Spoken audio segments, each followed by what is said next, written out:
নম্বর নেতাজি সুভাষ সংঘের পরিচালনায় তাদের সভ্যবৃন্দের উদ্যোগে বার্ষিক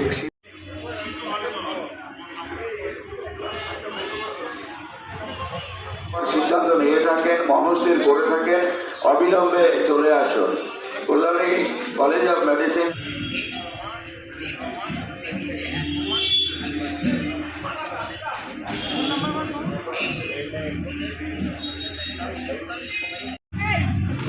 যারা রক্তদান উৎসবে রক্তদানের পরিস্থিতি করেছেন তাদেরকে অতি না, এটা আমাদের তো প্রত্যেক বছর নতুন কোনো ব্যাপার নয়। দীর্ঘদিন ধরে আমাদের ঠিক ফুটবল টুর্নামেন্টের আগে প্রথমে রক্তদান শিবির, তারপরে ফুটবল টুর্নামেন্ট হয়। রক্তদানের ব্যাপারটা হচ্ছে অনেকটা ব্যয় সাপেক্ষ হলেও এই যে যারা রক্ত দিচ্ছেন তাদের এই মহৎ রক্তদানে এই অঞ্চলের নানান ধরনের নানান স্তরের রুগী যারা তাদের প্রত্যেকের কিন্তু এটা কল্যাণ হয়, উপকার হয়, যার জন্য আমরা এটাকে করি, প্রত্যেক বছরই করি, এর কোনো বিরত নেই এবং এটা আমরা করে যাচ্ছি। এবং এই রক্তদানের মাধ্যমে একটা আত্মতুষ্টি হচ্ছে আমাদের, যে সমস্ত বিপন্ন মানুষগুলো রক্তের জন্য আমাদের কাছে আসেন তারা কিন্তু জানেন যে নেতাজি সুভাষ সঙ্গে গেলে ওখানে একটা ব্লাডের কার্ড পাবো এবং সেই দিয়ে আমাদের পরিজনদের মানে সেবা এবং চিকিৎসার জন্য আমরা সেই কার্ডটা করতে পারবো।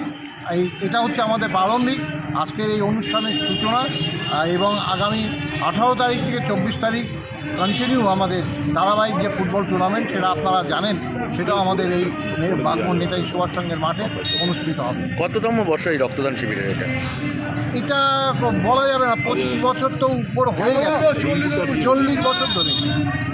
এখনো পর্যন্ত কতজন রক্তদাতা রক্ত দিল?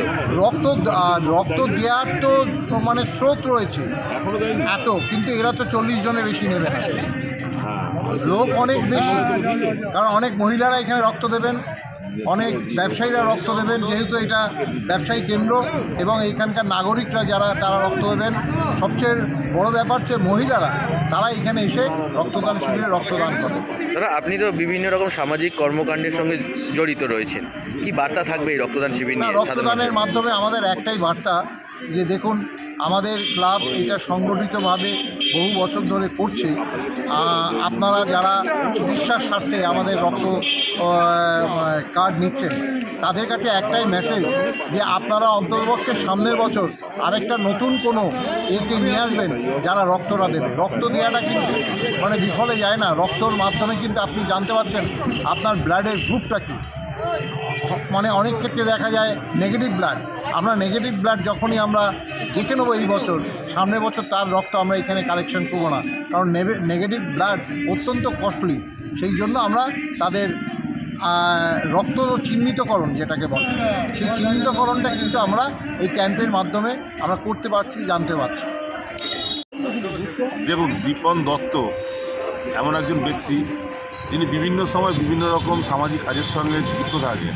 দীর্ঘ বছর ধরে তিনি কখনো খেলার সঙ্গে যুক্ত থাকেন, রক্তদান, বিভিন্ন রকম জনসংযোগ অনুষ্ঠান এই সমস্ত সঙ্গে যুক্ত থাকে। সেরকমই একটি অঙ্গ হচ্ছে আজকের এই রক্তদান শিবির নেতাজি সংঘে, যার কর্ণধার হচ্ছে দীপন দত্ত। ইনি আজকেও না, দীর্ঘ বছর ধরে এরকম রক্তদান করে যাচ্ছেন। প্রত্যেক বছরই আমরা আসি, দীর্ঘদিন ধরে আমি দীপনদার সঙ্গে দীপনদা এই অনুষ্ঠানগুলোতে আমি আসি। এবং খেলা যা 18 তারিখ থেকে এই খেলার আগে উনি রক্তদানের উৎসবটা আয়োজন করেন। কারণ এই অঞ্চলের মানুষের যদি একটা রক্তের প্রয়োজন হয়, রক্তের কার্ডের প্রয়োজন হয়, তখন তারা দীপন দত্তের কাছে আসে। এবং আজকে যে রক্তদান হচ্ছে, এই এলাকার মানুষের যে রক্তের প্রয়োজন হলে তারা সরাসরি দীপন দত্তের কাছে আসতে পারবে, রক্তের যে যোগান দিতে পারবে। সেই কারণে আজকের এই রক্তদান আমি ঈশ্বরের কাছে কামনা করব আগামী বছর যেন আরও বড় করে এই রক্তদান হতে পারে, এলাকার মানুষের পাশে দীপন দত্ত আরও বেশি করে দাঁড়াতে পারে।